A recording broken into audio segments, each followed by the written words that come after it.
This is project number J1035, and my topic is how UV lights affect the growth of plants. For this project, I was growing thyme, cilantro, and basil.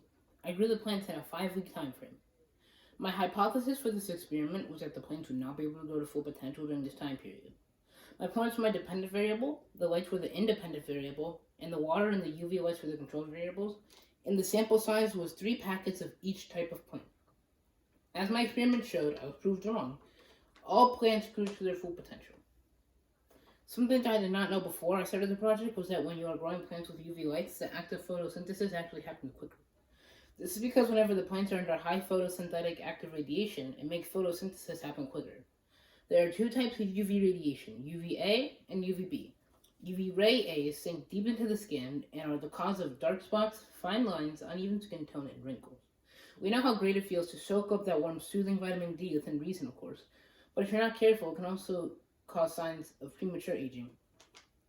An easy way to remember what UVA means is A equals aging, so UV aging. UVBs, on the other hand, are better known for causing sunburn.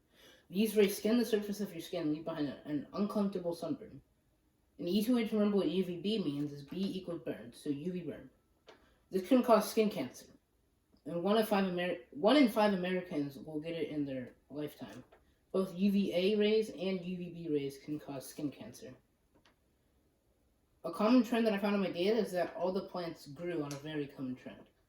They all grew on the same pace, but obviously some plants grew more than others. But all the plants followed their normal growth pattern very smoothly.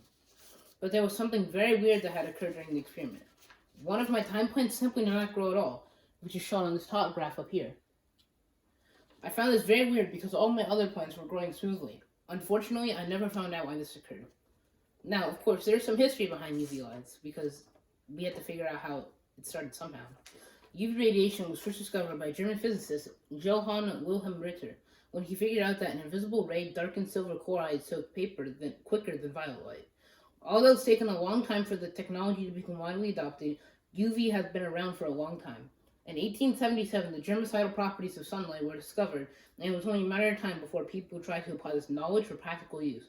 In 1903, Niels Svensson received a Nobel Prize for his use of ultraviolet light to combat tuberculosis. And in 1910, the first drinking water disinfection system opened in France. From that time on, the technology changed very little up until the 1930s, when the first cubular lamps were developed, allowing for easier applications and different configurations for use. In the 1950s, the first truly significant research of UV disinfection began.